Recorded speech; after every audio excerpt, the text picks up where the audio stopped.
সরকার এবং কমরেড অনিল সম্মেলনে বেদনাথের চিত্রে স্মরণ করছে রাজ্য কমিটির প্রাক্তন সদস্য।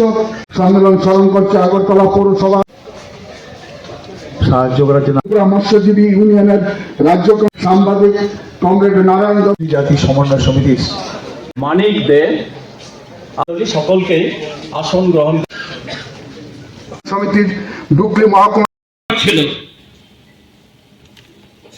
এটা তো ঘটনা যে একটা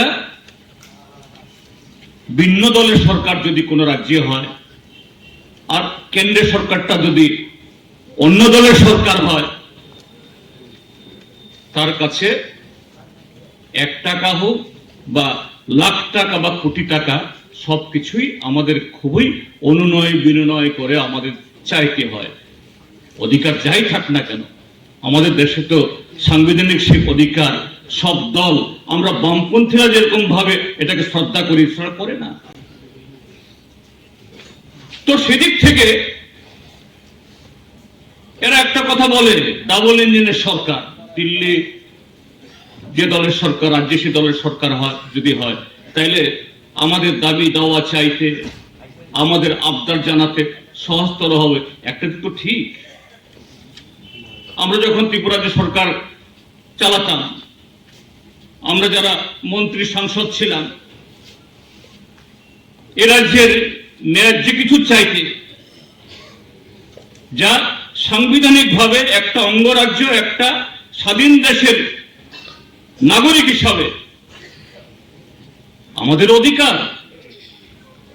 উত্তরপ্রদেশ বিহারের মানুষের যদি অধিকার হয়, এটা ত্রিপুরার যে মানুষের অধিকার।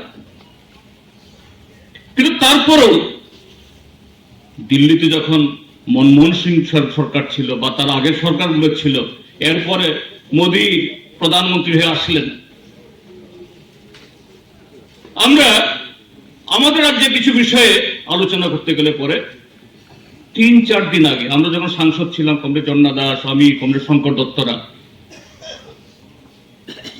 একই পার্লামেন্টে আমরা, তারা একদিকে আমরা একদিকে বসি, কিন্তু চট করে ফোন তুলে মন্ত্রী সাহেব আমরা আসবো, সে সুযোগ ছিল না। মন্ত্রীর দপ্তরে আগেই স্লিপ পাঠাতাম, তাদের সহায়কদের কাছে ফোন টোন করে, ভাই মন্ত্রী সাহেবকে আজকে একটু অ্যাপয়েন্টমেন্ট নিয়ে দাও, রাজ্যের মন্ত্রী হিসাবে হোক বা সাংসদ হিসাবে। তারপর তিনি দয়া করে যদি সময় টময় দেন, তখন তারপরে কথা বলা, তাও তার মতো করে, আমাদের মতো করে তাকে বোঝানোর জন্য সেরকম ভাবে তিনি সময় দিতেন না। তো সেদিক থেকে এক দলের সরকার, আপনারা দেখছেন এই রাজ্যের মন্ত্রীরা মাঝে মধ্যে দিল্লিতে যান, একই দিনে প্রায় 9-10 জন মন্ত্রীর সাথে ছবি টবি তুলে একবার ত্রিপুরার যে মানুষকে একবার বোঝানোর চেষ্টা করেন। বাহ, এই রাজ্যের মুখ্যমন্ত্রী বা মন্ত্রীরা দিল্লিতে একসাথে একই দিনে 10 জন মন্ত্রী দেখা করেছেন, আবার কিছু লিখেও দেন পত্র পত্রিকাতে, এত হাজার কোটি টাকা, এতগুলি প্রকল্প এসছে। কিন্তু ত্রিপুরাজ্যের মধ্যে তাদের এত ছবি, এত প্রচার, এত বিজ্ঞাপন, তার প্রতিফলন কি আমাদের রাজ্যের মানুষের দৈনন্দিন জীবনে, আমাদের আর্থিক অবস্থায়, আমাদের রাজ্যের পরিকাঠামোর উন্নয়নে, আমাদের রাজ্যের কর্মসংস্থানের বিকাশে, আমাদের রাজ্যের যারা দুর্বল অংশের মানুষ, তাদের অধিকার প্রতিষ্ঠিত করার প্রশ্নে আমরা ইতিবাচক পরিবর্তন দেখি, তার ঊর্ধ্বগতি দেখি, ঊর্ধ্বগতি দেখি না, আমরা এটা যে নিম্নগতি দেখি। অর্থাৎ এটা ক্রমশ ক্রমশ আমাদের সে প্রাপ্যতা, আমাদের সে অধিকার, এটা চাকরি পাওয়ার ক্ষেত্রে হোক, ভূমি বন্দোবস্ত পাওয়ার ক্ষেত্রে হোক, চাষাবাস করা, ব্যবসা বাণিজ্য করা, সব দিকে হোক, যে ক্রমশ যারা গরিব তারা বঞ্চিত হচ্ছে, এবং তার মধ্যে যারা সামাজিকভাবে দুর্বল, পিছিয়ে পড়া, তারা আরো বেশি বঞ্চিত হচ্ছেন। এটাই আজকে ত্রিপুরার যে দস্তুর है। क्योंकि जिसको हम मनुवाद बोलते हैं, जिसको हम ब्राह्मणवाद बोलते हैं, जिसका मैं जिक्र कर रहा था कि हम अपनी बेड़ियों से भी प्यार करते हैं, वो जाति से प्यार जब हम करते हैं तो जातियों के अंदर भी उपजातियां हैं और जातियों के अंदर भी स्तरीयकरण है, भेदभाव है। मुझे लगता है कि हमें इससे आंखें नहीं मूंदनी चाहिए। हम सब जानते हैं कि दलितों में भी शेड्यूल कास्ट, जिसको आप बोल रहे हैं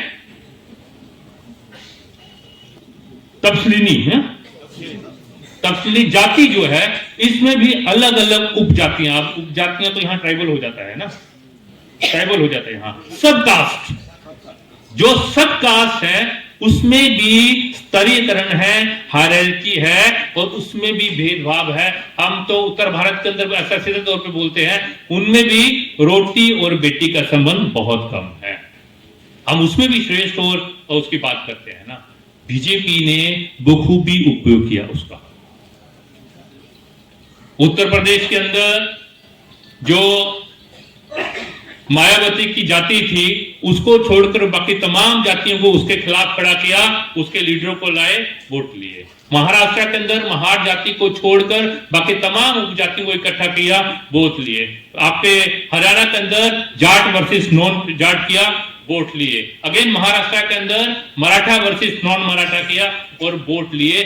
जो जातियों के खिलाफ है, जो जाति श्रेष्ठता की बात करती है, उसने तथाकथित, ये शब्द मुझे बहुत बुरा लगता है, जो वो बोलते कि सोशल इंजीनियरिंग किया। ये सोशल इंजीनियरिंग नहीं है, ये बेसिकली कैसे हमारे को बांटना है, जो मेहनत का चलता है उसको बांटकर उसी के वोट को लेकर राज स्थापित किया।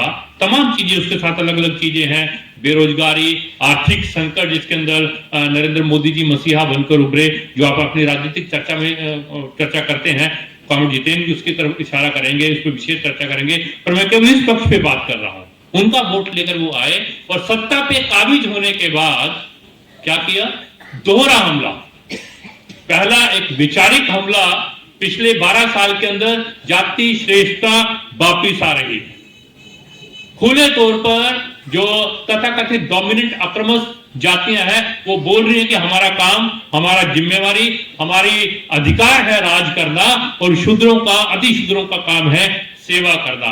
जब एक राज्य का मुख्यमंत्री ऐसा बोलता है तो बाकी क्या बोलते होंगे ना। और दूसरा हमला, वो आर्थिक हमला, जो आंदोलनों के जरिए, जनता के संघर्ष के जरिए एक कल्याणकारी राज्य की हमने स्थापना की थी, जिसमें शिक्षा, स्वास्थ्य सेवाएं, सामाजिक सुरक्षा सरकार की जिम्मेवारी थी। कुछ संसाधन खड़े किए थे, कुछ संस्थान खड़े किए थे भाजपा के आने के बाद। और विशेष तौर पे जो नव उदारवाद की नीति को भाजपा ने जितनी मजबूती के साथ आगे बढ़ाया है, वो तमाम धीरे धीरे धीरे खत्म होते जा रहे हैं। एक जिक्र कर रहे थे यहाँ पर आपके